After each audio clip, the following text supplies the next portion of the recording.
Yeah.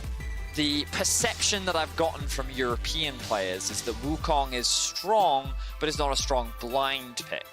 So, because he still has counters in the form of, you know, AP champions, it's not something that you can just safely pick whenever you want. So I'm surprised to see it banned in the first phase. Of course, Mad, once again, leaving the Varus open. We'll see if they seem to think that Varus isn't a problem, or if they do have a good answer to it, as they immediately lock in the Ezreal as a response, and a blind pick Orianna. I personally think this is always a gamble. I think Orianna does have counter picks. I think that without her flash, she is very susceptible to things like ganks. I think Zoe is a champion that in lane can struggle a little bit against Orianna, but later on becomes very difficult to play against. So yeah, I'm a little bit surprised. I mean, it was kind of the question marks around Mad Lions draft yesterday as well. We'll see where the rest of the draft goes with the direction that they currently have. It kind of makes me feel like Kaiser they don't want to pick up the Yuumi early on, because Varus Yuumi isn't a great bot lane, but it's still relatively powerful. You have a lot of healing and some that good could hope. be it. That could be that they're saying, you know what? We don't think you're going to pick Yuumi. If we know you're going for Varus, you won't take Yuumi away, which means we do get Ezreal Yuumi, and if we get Yuumi, that's stronger than whatever you pair up with the Varus. But then you would pick Yuumi here instead of picking Orianna, because you might as well just lock the Yuumi in and get your mid lane up. Not necessarily, not because if they assume that Yuumi's not going to be locked in by their opponents. So you know, if they value the Orianna enough that they want to blind that's the thing I'm wondering about, because as you say, Orianna is susceptible to some bad mid lane match. Yeah, but it could also be that they are confident that Special doesn't have a counter pick for it. So it could be a denial from Special. It could also be something where they think Special doesn't have anything that can counter it. They could also be the Humanoid's just very confident on the champion, and as I mentioned, I think that good Orianna players actually just struggle to lose any matchup because of how flexible of a lane champion she can be and how strong of a bully she is. In any case, we do have the Ezreal Yuumi that we talked about, and we can see the Sett coming out from XL. Now, Sett is a pretty flexible champion. We've been seeing him a lot in jungle medic, which caught me by surprise. I think that it can still go in support, but you got to remember that Sett did receive a bunch of nerfs recently over the past 5 patches that have happened. Very small ones. I wouldn't say that they were so big that they completely make him irrelevant, but he's definitely fallen out of favor in terms of the top lane, and we are seeing him more in that kind of just frontline tank jungle position. I think his early game ganks are weak, but obviously Sett as a champion offers a whole lot outside of the jungle as well. As we move into the bans, we can see the Gangplank has been taken off the board. Nautilus, this was something that you talked to me a lot about. Nautilus, very good pick into the Yuumi because of how easy it is to create that interrupt, the disruption, the amount of CC that you can bring into that matchup as well. This suggests that Mad Lions are not expecting a Sett support. You know what I really love, though? I agree with you. I don't think it's going to be Sett support, but I really love the amount of top lane bans. Because if you can get Orome onto... If you trust Kryze, if as XL you're saying, hey, we trust this guy to be a carry top lane, or at least to win his matchup, getting rid of things that you expect Orome to be comfortable on, or things that are safe in the top lane, makes a lot of sense to me. So I'm really looking forward to seeing what Kryze gets given here. The Lee Sin will be locked in for Shadow, one of his signature picks, but I would love either it to be the Sett, which is a strong laner who can have a lot of pressure, or it to be another carry top laner. I'm debating if I prefer Lulu over Karma here. I generally prefer Lulu because she gives you a little bit more safety as the game goes on with the Whimsy. However, Karma gives you better push in the lane. So if you're trying to just shove the Ezreal Yuumi under tower, Karma makes sense. And there is a carry top laner, a scaling top laner. I'd pick Vladimir, though. What are you going to counter it with? What does Orome play into this Vladimir? That's true, because if right now Mad Lions don't have the best engage, so you're kind of thinking, oh, maybe they're looking at a Maokai, maybe something like that. What are the... looking at some of the other top lane options that they could... Well, most of them are banned. I mean, you talked about it, right? Oh, yes! Ooh. Bring out the horse! Okay. Medic, can you remind me of the Hecarim buffs? Can you very quickly look those up? Because I know that Hecarim, he's been very prevalent in solo queue recently. I've been seeing a bunch of Hecarim jungle, and I know that he did receive some pretty valuable buffs, but I forget specifically what those were. And as a result of that, so hit me, Medic, what were they? Okay, so on 10.6, which is what we played playoffs on, he received a buff to his ultimate, where the fear duration was increased based on travel distance. But also on 10.11, his Q base damage went up. Right. The minion damage was reduced just a tad. So his trading got made a lot his stronger. Trading with champions got stronger, and his ultimate is a lot stronger. Utility as well. So that's pretty cool. I think that in the top lane, you can also... I wonder if you still run the Ignite teleport that we used to see back in the day. Either way, I'm really looking forward to this matchup. I think it can be pretty favorable for the Hecarim and a pretty easy lane that you can look to play around as well. Well, let's see how it goes. XL versus Mad for the third game of the day.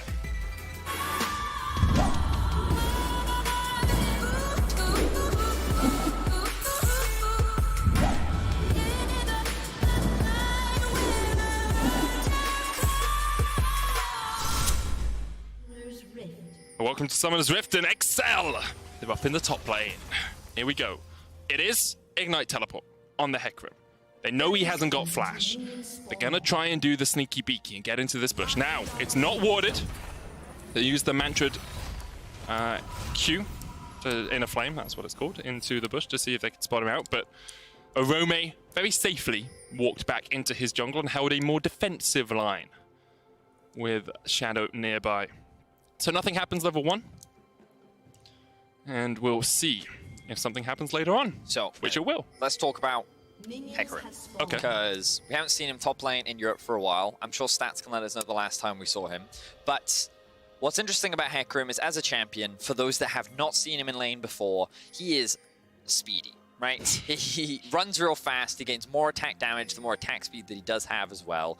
And as a result of that, many top laners actually choose not to run an escape summoner spell because you can use your ultimate to get out of danger. On top of that, you can use your E to get out of danger. But he is typically, or he can be, quite the lane bully in certain matchups. I think Vladimir is one of those matchups where you can be that, because when you build stacks on your Q, the cooldown of that Q gets lower. So in extended trades where you just keep harassing them, you can actually end up getting a lot of damage down. This gets even stronger once you complete Sheen. And typically you'll see an early Trinity Force come out from the Hecarim, along with early boots, because of course movement speed is very important. We actually get a level 2 gank from Mad right now in the top lane. I'm going to catch out Kryze before he can get that Sanguine Pool. The flash comes out, and Kryze will get himself to safety. I will say, Vedi, it was June 14th last year that we last saw Hecarim in the top lane. Cabochard played it against Rogue and they lost. Why am I not surprised that it was Cabochard's level? In any case, the level 2 gank from Shadow. Why did he do that? What does it mean? Well, one of the reasons is he wants to try and level the playing field in the top lane. By removing the flash, it naturally makes it harder for XL if they want to try any shenanigans up towards the top side of the map, which Caedrel is now looking towards. And I love this early investment from Mad because it's all about setting up Orome for success. They want to make sure that he has a nice, safe laning phase where he can play comfortably, the lack of flash doesn't punish him, and he can get to level 3 with ease. XL, though, or Caedrel rather, will get spotted on a ward, but then he's going to loop back around. And it looks like Orome, not quite aware that this is happening, has hit level 3 though, and will have his E to be able to run out of harm's way in the event that the gank does come through. Look at where the wave is though. It's so difficult for Orome to approach this, and you can see Caedrel's just waiting for Orome to try and step up to one of these minions. Orome's going to try and get himself away.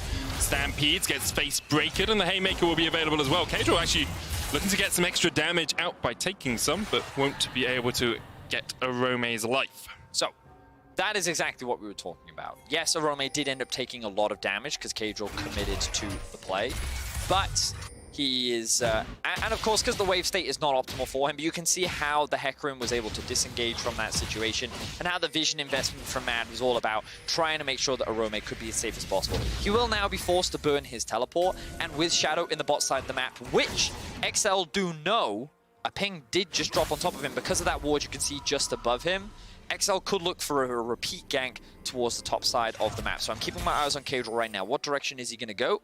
Is he going to look for another top lane plate?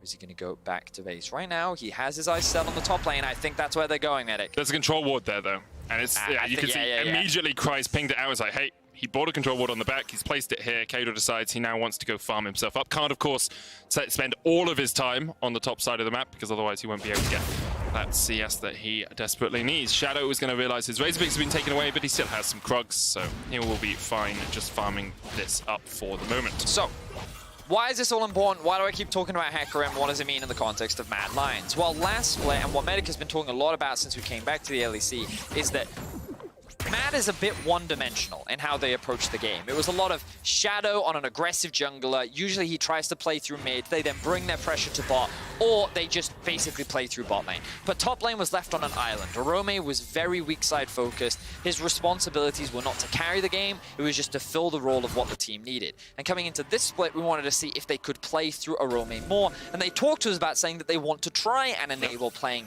through him more. So by putting him on the Hecarim, by having Carzzy and Kaiser play more of the defensive style in the bot side of the map with the Ezreal Yuumi, very difficult to dive, safe to scale up, can farm quite easily, it means that more resources can be invested into Orome and make him one of the primary carries.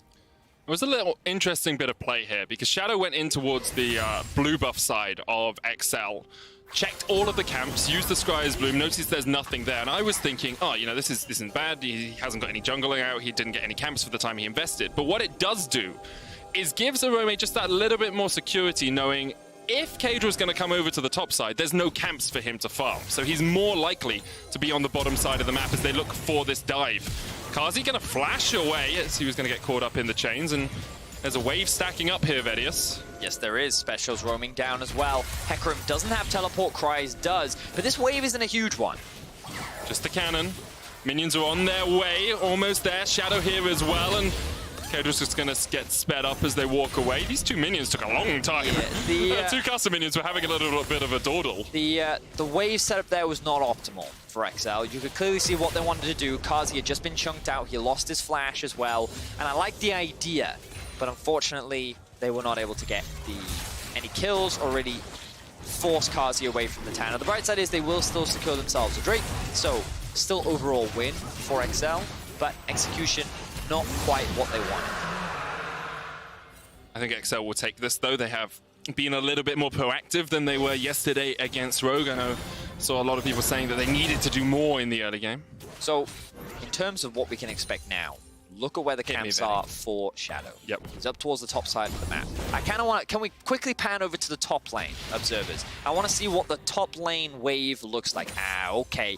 This is the slow push, Medic. It's that tower dive that we always talk about around that 7:30 mark. It will, of course, be a little bit later, but you can see that Orome is setting up for it. That wave is stacking up. Shadow will be on the top side of the map. What we have to think about as well is Humanoid going to push in mid and then they rotate up towards top? Because if Kryze now TPs and they set up for the dive, then forcing him back is going to force him to lose a lot of farm. But notice as well, Caedrel on the blue buff. This is also what we talked about. Because this blue buff is now available, the jungler is going to be on the top side of the map and he's going to be ready to counter. So it looks like for now, Mad are not going to go for that dive. It could have been an option, but it seems like that's not available and they don't feel confident executing that play. Kryze deciding not to burn his teleport to get back into the lane as well. It does mean that he lost out on a cannon minion and a little bit of XP there, but there's a big enough way for him just to catch up. Riftherald has now spawned as well, and you can see it's this mental warfare between the two teams where they're both just making forays, making these little pushes into the enemy and being like, hey, is it okay if I do this? Can I do this? Can I push here? Can I start the Riftherald safely? Because right now we do have push in mid. We've got Vladimir who can come down from top lane pretty easily, but here comes Orome charging in. Devastating charge has been used. They've got the Scuttle Crab for the extra movement speed as well, but now Kryze has caught out Shadow in the long range. Sleepy Trouble almost connects. Shadow has to flash, and the Riftherald will be secured by XL, you have to expect. Oh, I reset. I'm not entirely sure if Shadow had vision on Torre. I think he did, because they had the Scuttle Crab, and they had the ward that you can see on the top side mid-rush. But trying to force that play, I think, was super risky because Special actually had push in the mid lane, which is typically what you'd expect in an Orianna versus Zoe matchup. While the Orianna can trade well because of the long range, very quick wave clear from Zoe, it's very difficult for Orianna to consistently get priority in this lane. On top of that, Kryze had also been pushing out that wave because remember, he just cleared that big stack underneath his tower and was now first on the wave as well. On top of the fact that Torre roamed up means that XL had numbers advantage. So Shadow and Orome actually tried to take a 2 versus 4 there and immediately were forced to flash away to safety. So I think the gamble wasn't worth it. It seemed like the information was there to realize that they couldn't make the play, yet they tried to make it happen anyway, and it ended up not working out in their favor. So Mad losing probably a little bit more than they would have liked, and XL pretty happy with how the early game is going so far. Yeah, getting the Rift Tower 10 minutes in, or 9.5. There's another dragon in just 2 minutes time for them. I have had a little glance at itemization, and I like what I'm seeing from Patrik. Execution is calling early on the Varus, mitigates so much of the healing. Not only from the Yuumi, though, but also later on from the Hecarim. Spirit of Dread gives Hecarim a huge amount of healing and an AoE around him, and just being able to reduce anything that can bolster your opponents is such a good idea, in my opinion. And so I like the executioner's calling, especially since you can proc it from such long range. You've got the piercing arrow, you just fire it at them. You can be a screen away. So before the Drake spawns, where we may actually end up seeing a fight, the thing I want to think about Sounds so hopeful, the thing I want to think about is what Hecarim can provide in this comp. Because the cool thing about Hecarim is his dive isn't conventional, because his ultimate goes through everything, right? So you don't necessarily have to find flanks. It can still be good, but because of how his ultimate works, you can actually fear an entire enemy team, and the longer you travel, the greater the influence of the fear. So champions like Varus, who is sitting on the backline, while he does have good peel, the actual dive ability of a Yuumi plus Hecarim is really scary. So as we... there we go. Off. Yeah, Hecarim teleported in behind them, but Caedrel was able to get away, as was Patrik. I think the showstopper was used there. Caedrel going in with a Faith Breaker. Yuumi sitting on Orome means that the final chapter will come out, and now Caedrel getting chunked out. Does still have the Haymaker shield. Kryze trying to run in here, straight into 5 players by himself. Kryze, that was a little bit greedy. Pops the Hemo Plague, uses the Sanguine Pool as well, and will be able to escape. The tower went down to the Rift Hold, and everyone gets out alive. Well, ultimately, XL get what they wanted. You can see what Mad's plan was here to try and counter that engage, and I like the TP coming in from Orome, but the immediate disengage coming out from XL was the other thing that I wanted to talk about when it came to actually setting up that play. I'm not sure if we'll get a replay because no one actually ended up dying off the back of that, but I think it's cool to identify what this champion can do when going up against XL's comp, because they're going to have a lot of poke. You know about the lethality build from Varus. Oh, thank you very much, Observers. So let's actually highlight this. XL's plan was in the works from ever since they secured the Rift Tower. They want to take this tower. They want to move Patrik and Tori around. They see the teleport, so they're like, okay, we got to get out of here very quickly. A good ultimate comes out from Carzzy, hitting onto all 3 members. The ultimate comes through, but then the Varus ultimate immediately follows by the tether coming out from Tori as well, locking Orome up. Now, if the Yuumi had joined him immediately, I think this could have been a huge one-team fight for Mad, but because of the gap between them, Yuumi couldn't jump on top of the horse, which meant that there was no follow-up engage. So XL were able to disengage while also securing themselves the tower, whereas Mad were just kind of left a little sad, I guess. I really like watching Caedrel use the showstopper to disengage himself. It's like, okay, I'm going to ult onto you, but I'm going to go in the opposite direction. Special here, not in the best of shapes. He was sitting on a couple of wards. He's going to try and get away. But here comes the true shot barrage. Special dodges it, but the Mystic Shot with a flash from Carzzy will find its mark. And now Caedrel's getting chased down towards the bottom side. Patrik, though, with the Chain of Corruption, will take out Shadow. Caedrel trying to trade here, but Orome is just too darn strong for him in the 1v1. And it's a 2-for-1 in favor of Mad Lions. So, bit of a weird fight. Very weird fight. XL just kind of throwing away what I mean, they still have a big advantage, but without having teleport available on the Vladimir, they just felt a little bit disjointed there. The fact that Special was just sitting in that brush, opening himself up to get caught out by the Mad Lions, definitely not the situation you want to find yourself in, and you can see he's just backing on a ward right now. Makes it very easy for Shadow to be like, well, okay, I guess I'll just go for the engage. You can see the Hecarim already in the river rotating up. He was a part of this fight, keeping Caedrel from getting involved. And while Special does dodge out from the ultimate, the Mystic Shot he can't dodge from Carzzy, so that kill ends up going down. Patrik sneaks into this brush and is able to just one-shot Shadow. And then Kaiser is able to dodge away to safety while Orome cleans up on the backside. So XL still gets something off the back of it, but yeah, questionable play there from Special. You can now see that he is pretty far behind Humanoid, a whole level down, 25 CS. And man, definitely not out of this game yet, even though they're 1.4k gold down. The only benefit I saw was Kryze pushing in the side lane while all of that was happening. Means that he is about 20 CS up over Orome, who was more involved in the fight. That Vladimir still working on his way towards his first couple of items. So an 800 gold lead in the top lane for XL, about a 900 gold lead for Humanoid in the mid, almost up to 1,000. But Patrik, it's actually a sizable chunk of change ahead in the bottom lane, 1,100 gold ahead. just on that Varus, all through the plates. Now the Ocean Dragon has been started. Shadow jumping in, gets the kickback on Patrik. He uses the stopwatch just in time, and now Kryze has got on towards the backline. Orome, though, is going to jump in as well. Humanoid here with the rest of his team. Caedrel looking for the smite, but it's stolen away by Humanoid. The ball does all the work, and Humanoid's going to chase onto Caedrel. Once again, there's the kill. Kryze biting off towards the bottom side, but how do you get away from a horse and his pet cat? You don't. Orome gets his second kill of the game. The horse-cat-robot combo comes into fruition, Medic. We finally get to see the team fight prowess of this combo from Mad Lion. So at first I'm like, ooh, this seems a bit risky. You can see Ezreal sitting in the mid lane. A kind of haphazard engage comes out from the Lee Sin, but so many ults get thrown onto Shadow that he actually, sure, he drops, but then you get to see the dive onto Patrik. Humanoid and Orome clean him up, and then Orome's just tanking up all this damage, continuing the chase. Well, Humanoid is left untouched, so he's just free to dish out all this damage right behind him. The Orianna can really get involved in the fight, while Special and Tori are just forced to disengage, and there's nothing they can do to protect the Varus when this much dive is coming onto his face. The Wombo combo is real, and the dive is a very serious threat, and XL right now don't have enough peel. So they've got to be careful about these upcoming fights, because Mad are only going to get stronger. And I want to see, is the Trinity Force done yet? Patrik. Orome finds Patrik. No ulti though, so he's not going to be able to commit to that. I mean, Patrik had to flash though. Like, otherwise he's going to get forced underneath the tower, and you never know what's going to happen there. Rift Herald is taken down, but it is Trinity Force on its way for Orome. Ooh, look. It's the Boots of Swiftness as well on Orome. Not only is this a great synergy item with Hecarim, but think about the number of slows that XL have on their comp as well. With the Karma, the Vladimir too, and Patrick's E, there are a lot of things that are reduced, which just make it that much more effective for the Hecarim as well. So the Trinity Force, when that does get done, the Death Dance is going to come through, and then once Death Dance is ready on the Hecarim, that's where this champion becomes very, very scary. I just team him up with a Yuumi. Yuumi's got Mikhail's now as well, so if the Hecarim ever gets stunned, it's like, nope, not having any of that. You can see Carzzy is building himself up towards either a Trinity Force or an Iceborne Gauntlet. I think, personally, I wonder if an Iceborne Gauntlet would just be better this game.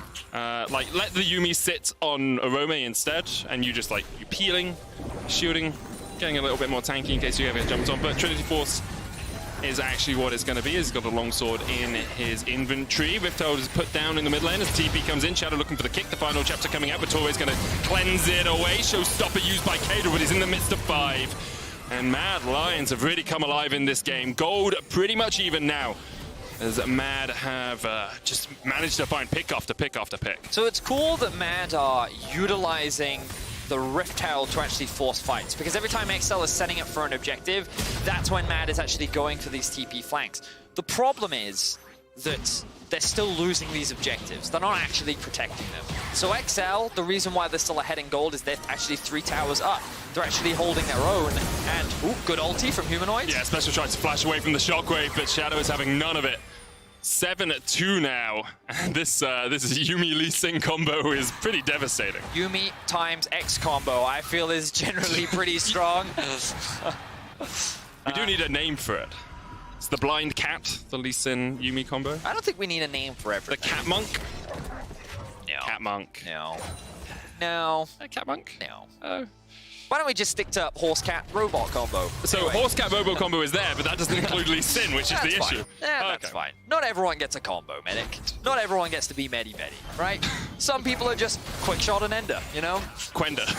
No. That's why we don't do it. Anyway, getting back to the game. Ender shot is cool, though. 1 minute until the Mountain Drake spawns. This is obviously going to be the next big point of contention. Ultimates are all coming back up for Mad Lions. XL, we got to look at some of the itemization coming through from there. Looks like Special is working towards a death cap second, so he wants to get as much damage as possible. You can see that 2 lethality items have been completed for Patrik, and it's important to appreciate that with XL's comp, they want to try and start off the fight by utilizing poke. This composition is often difficult to play because it requires patience. So teams that maybe don't have that same synergy, maybe are a little eager to fight, can sometimes put themselves in positions that they don't want to be in. But on top of that, it's very easy for Mad to just start a fight. Yeah. You just run at them. You literally just run at them, which means that XL have to be very cautious about how they approach these objectives. And I think because it's the 3rd Drake of the game, because it's only a mountain, they actually concede it. It's not worth trying to overforce, and they don't have mid control right now, so I think they should just give it up. I think it's smart that they've invested vision up towards the top side, and they just want to try and defend these tier 2s for now. The final chapter just lines it up for Shadow here. True Shot Barrage comes out, and what do you do against that? Like, he jumps forward, the shotgun's going to hit off towards the top side as well. Kryze trying to jump in, but he doesn't have any grievous wounds. Special coming in from the top lane as well. Caedrel's being forced away. Oof, Sleepy Trouble Bubble just goes wide on Humanoid, and now Mad Lions reset, regenerate all of their HP because Yuumi exists, and they can just go for this dragon. Flash Ultimate also on cooldown now for Kryze, and Shadow, he read that very well. It looks like that he was sitting on, he had Yuumi sitting on him, and he was like, I see you, you see me, are you going to do what I think you're about to do? Yes, you're doing what I think you're about to do. Vladimir's dead. And so Shadow is able to flash out of that situation and they get the Drake. Now, you have to bring into question what Kryze was up to there. He didn't need to be in the bot side jungle. He does end up face checking into Orome, who helps his AD carry secure another kill. But let's have a look back at this play. So you can see that, as you rightly said, there's very little that Patrik can do in this situation. He doesn't have flash. Torre's not in a position to offer peel, and he just kind of looks awkwardly from over the wall as Patrik gets obliterated. He sees Kryze coming towards him. The heal comes through from the Yuumi. And then he's able to flash out to safety. That Trouble Bubble just misses onto Humanoid. He still has the cleanse though, so it would have just been a trade of summoner spells. But Mad really now coming alive. The early game definitely not going in their favor, but as they approach the mid game, as they've been able to force more of these fights, find more of these picks, you can see that they're really utilizing their comp to its max. It's just the ability to lock someone down so effectively. To control an entire zone of a team fight with Lee Sin. You don't even have to insect, because by the time you get to them, the final chapter's gone off, they've been rooted, you just walk behind them and say, sorry, nothing personal, kid, and then kick them into your team. You know, it's so easy for Shadow to be part of this combat, and I'm not taking anything away from how powerful, how strong he has been at finding these picks and finding these connections, but it becomes a lot easier when your enemies can only stand in one spot. Ignite down on Kryze here. He did, I believe, pop the Hemo play. Yeah, he did. He's going to get healed back up, but Orome will just heal himself off these minions, and Kryze has to back away. Oof, this Hecarim is so strong right now. Not overwhelming in terms of the gold. Kryze is doing a pretty good job of staying even. Yes, he doesn't have the same kills, but he does have that farm advantage. TP can now come through from Carzzy to help clear out that wave. As XL grouping up in the top river, looking for a pick. Oh, Caedrel didn't quite land the face breaker there. Shadow was able to dash across the wall just in time, and that means that Caedrel is unable to find his mark. Humanoid's going to take this top tower. It'll be 3 turrets to 3. I was about to say in favor of Mad, but when they're even, it's not in favor of anyone. Nope. Although getting the extra goal for Mad right now is definitely in their advantage. Special here, forced away from his own jungle. And you can see Mad just slowly going through some of the routines you have to do when you're setting up for an objective like a Baron, or when you're just trying to deny the enemy vision around their own jungle. I don't think they want to do Baron. I think that considering how much stronger their team fight comp is, I think they can just keep relying on this objective to force fights. Yeah. Humanoid needs to be a little careful here because they don't have push in mid and 4 members of XL are hovering around. I mean, it feels like he's pretty safe, although... Yeah, but Patrik has... Oh, I'm actually very surprised Patrik didn't ult there. Because at the very least, even if they force the TP out from Orome to try and protect, then I think that's good and it can buy them a little bit more time. But in any case, everyone walks away. No deaths end up happening, no ultimates end up getting used. So yeah, now we're kind of resetting on the map. For now, Mad still have good vision control around the top side of the map. And I kind of want to check in with some of the itemization as well. Where are we at? What can we come to expect? Because a bunch of teams have obviously, or both teams have just gone back to spend their gold. Trinity Force has now come through for Carzzy. Trinity Force, as well as the Death Dance, very near completion for Orome. So that's going to be a crucial... Death Cap is nearly done for Humanoid. Yeah, 3 items compared to 1.5. Can we actually flip over to the gold real quickly, observers? Oh, never mind. Ultimate just comes through.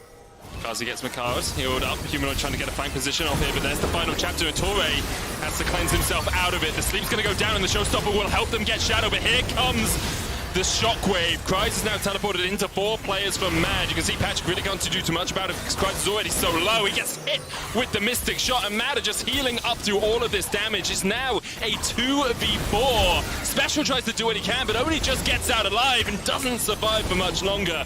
As I say the words, he goes down. Mad get 4 kills and only lose Shadow. Convincing team fight from Mad, and I think this was the Mad Lions that many people expected coming into the first week of the LEC. The way in which they turn around this team fight is very well done.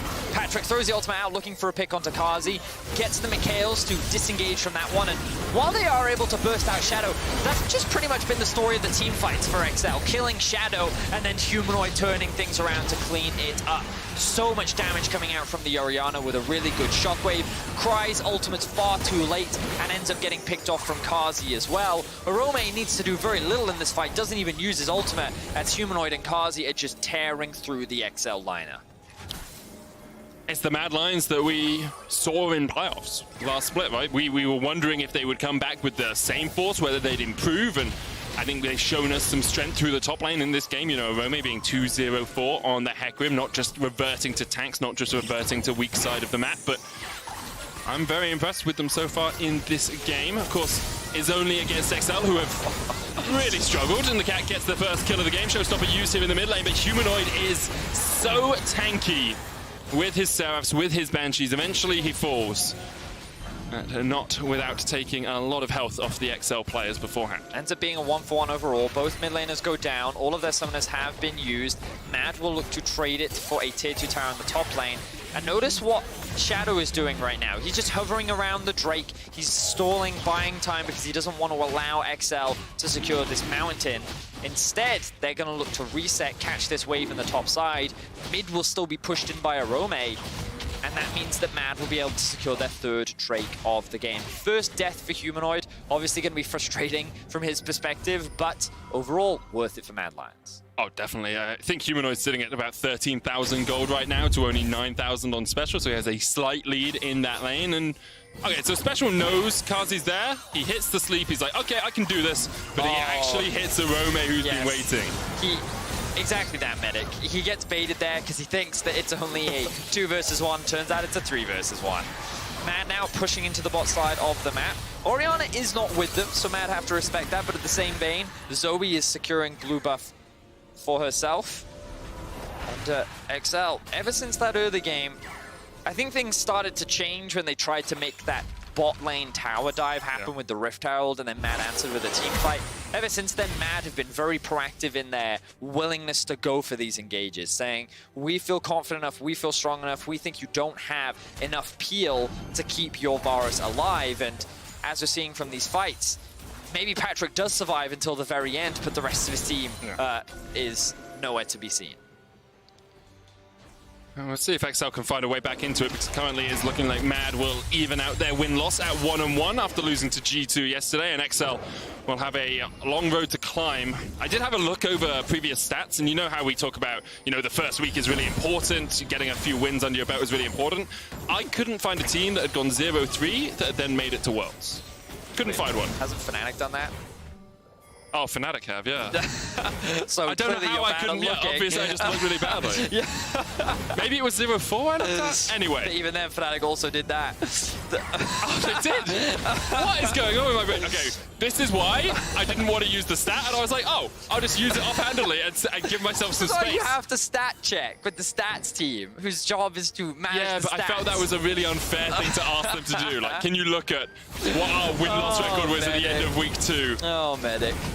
Bless you. Anyway, Baron now being started. This could very well be the final play of the game. We'll see if XL can make a miracle happen. The flank coming in from Kryze doesn't have his flash. Baron down to 3,800 HP. Kryze trying to force out Carzzy, but Shadow is here and Kryze is dead. That was a lot quicker than perhaps he expected. Baron's resetting as Orome jumps forward, looking for the damage onto Caedrel. There's the True Shot barrage as well, but the Haymaker shield will block some of it out. Orome is still pretty much full health, and they're going to turn back towards the Baron. Cat on a horse, there's nothing you can do. Cat on a horse. As Special tries to jump in, does land the sleep, but only onto Carzzy, and the Baron goes down, and now Orome is on the chase. Getting onto Torre, Base Breaker pulls it back for the devastating charge. Oh my goodness. It's just not fair. It's just not cricket. Caedrel's trying to do what he can, but he's gone down as well. It's a double for Carzzy. It's a sweep for Mad Lions, and it will be their first win in the LEC Summer Split. Cat on a horse is just so strong. Mew, mew, pew, pew. He moves so fast, and the chase down and the damage. XL couldn't disengage quick enough with the Baron buff. Mad Lions are looking to end the game right now. It started off slow for them, losing to G2 yesterday, the early game today. And people may have thought that the Mad Lions we saw in spring playoffs was dead and buried, but they are back to life today with a convincing win over XL. What a fun comp coming out from Mad Lions, showcasing that they can play against the Varus. There are means of dealing with it, and I think a lot of it just comes down to the amount of dive on the side of Mad Lions. They said, okay, sure, maybe we fall behind in the early game, but when we spoke a lot in the draft, we said, okay, you're not going to pair Yuumi up with the Varus, which means that they guarantee Ezreal Yuumi a safe 2v2 in the bot side of the map. We know that we're going to scale stronger in the team fights.